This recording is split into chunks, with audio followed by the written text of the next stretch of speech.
Stevensville is a town in Ravalli County, Montana, United States.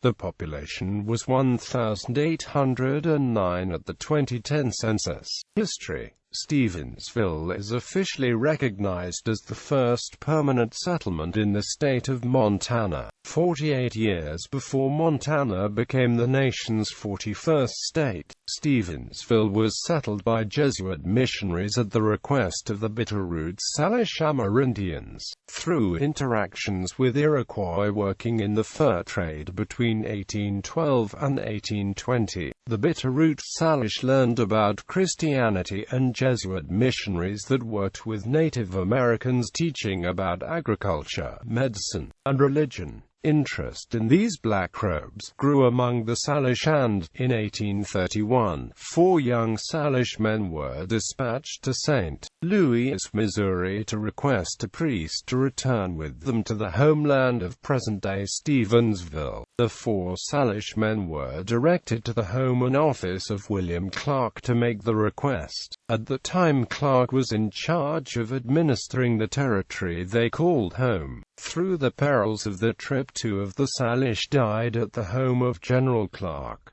The remaining 2 Salish men secured a visit with St. Louis Bishop Joseph Rosati, who assured them that missionaries would be sent to the Bitterroot Valley when funds and missionaries were available in the future. Again in 1835 and 1837, the Bitterroot Salish dispatched men to St. Louis to request missionaries, but to no avail. Finally, in 1839, a group of Iroquois and Salish met Father Pierre-Jean Desmet in Council Bluffs. The meeting resulted in Fr. Desmet promising to fulfill the request for a missionary the following year. Desmet arrived in present-day Stevensville on September 24, 1841, and called the settlement St. Mary's. Construction of a chapel immediately began, followed by other permanent structures including log cabins and Montana's first pharmacy. Father Ravalli, Jesuit priest and doctor, was the builder. In 1850, Major John Owen arrived in the valley and set up camp north of St. Mary's. In time, Major Owen established a trading post and military strongpoint named Fort Owen, which served the settlers, Indians, and missionaries in the valley. Both St. Mary's Mission and Fort Owen still have permanent structures that stand today in present-day Stevensville, denoting its historical past starting in 1841. The name of the settlement was changed from St. Mary's to Stevensville in 1864 to honor territorial governor Isaac Stevens. In the words of Luther E. Stanley, when Isaac Ingalls Stevens was ordered to Fort Owen in 1853, he came to what he supposed would be a military fort, but much to his surprise, it was a trading post. General Stevens, for the past year, had been in charge of military operations and Indian affairs in the Northwest Territory. He moved his government and military material to Fort Owen. This fort became the territorial capital in 1853 and served it until 1858, when Stevens was called back to active duty with the Union Army. He was killed in action in 1862 at Chantilly, Virginia. Stevens laid out a new town near the ruins of St. Mary's Mission and Fort Owen. It was named Stevensville in his honor and authorized by President Lincoln on May 12, 1864. Geography: Stevensville is located at 46.50778 degrees north, 114.09333 degrees west, 46.50778 minus 114.09333. According to the United States Census Bureau, the town has a total area of 1.00 square mile, of which 0.98 square miles is land and 0.02 square miles is water. Flanked by the Bitterroot and Sapphire Mountains, the small, historic town in the Bitterroot Valley offers beautiful views, outdoor recreation and watchable wildlife. The Bitterroot mountain range, just west of Stevensville, is the longest single mountain range in the Rocky Mountains. Climate: this climatic region is typified by large seasonal temperature differences, with warm to hot summers and cold winters. According to the Köppen climate classification system, Stevensville has a humid continental climate, abbreviated DFB, on climate maps. Demographics: 2010 census. As of the census of 2010, there were 1,809 people, 836 households, and 455 families residing in the town. The population density was 1,845.9 inhabitants per square mile. There were 935 housing units at an average density of 954.1 per square mile. The racial makeup of the town was 96.0% white, 0.1% African American, 1.0% Native American, 0.4% Asian, 0.6% from other races, and 2.0% from two or more races.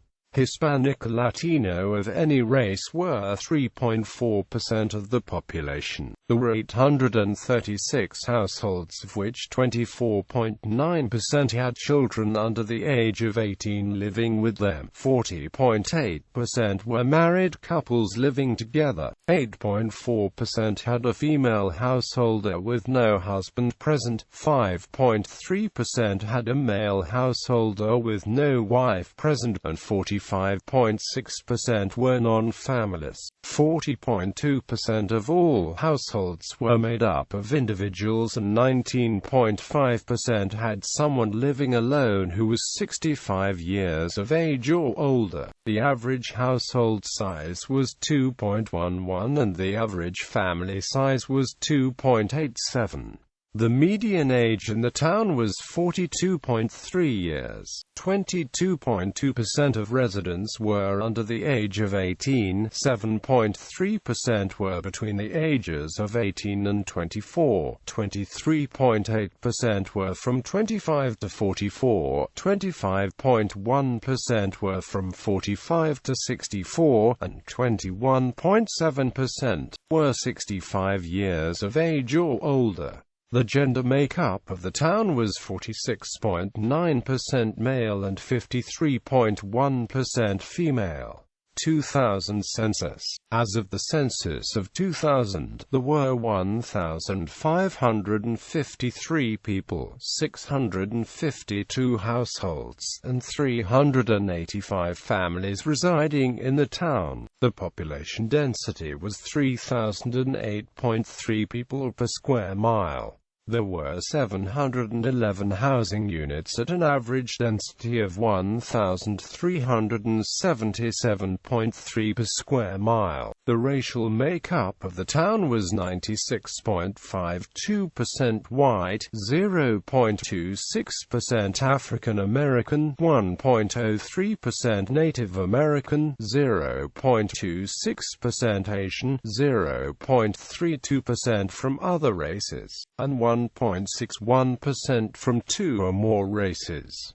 Hispanic or Latino of any race were 2.00% of the population. There were 652 households, out of which 29.4% had children under the age of 18 living with them. 46.0% were married couples living together. 10.7% had a female householder with no husband present, and 40.8% were non-families. 35.6% of all households were made up of individuals, and 16.0% had someone living alone who was 65 years of age or older. The average household size was 2.27 and the average family size was 2.93. In the town, the population was spread out, with 25.3% under the age of 18, 9.0% from 18 to 24, 24.9% from 25 to 44, 20.1% from 45 to 64, and 20.8% who were 65 years of age or older. The median age was 39 years.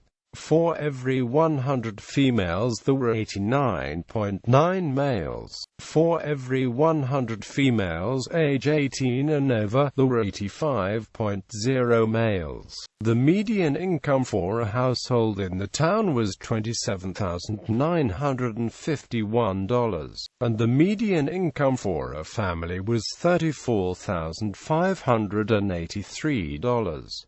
Males had a median income of $29,327 versus $20,729 for females. The per capita income for the town was $14,700.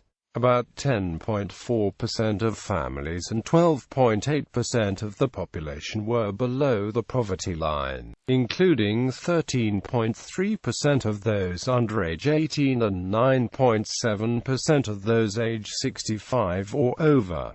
Notable people: Janine Benyus, author; Tyler Brad, whitewater kayaker, ran Palos Falls in 2009. Fr. Edward Katich, author; stonecutter, calligrapher, photographer, musician, liturgical artist, historian, lecturer and born here. Huey Lewis, of 1980s rock fame, Huey Lewis and the News, and contributed to the Back to the Future soundtrack. Washington J. McCormick, United States Representative from Montana, retired to Stevensville. George McGovern, United States Senator and presidential candidate, owned a bookstore and made his summer home here. Lee Metcalf, United States Congressman and Senator from Montana. Kathleen Meyer, author; Anthony Ravalli, Jesuit pioneer and founder of Western U.S. settlements. Fred A. Thomas, politician.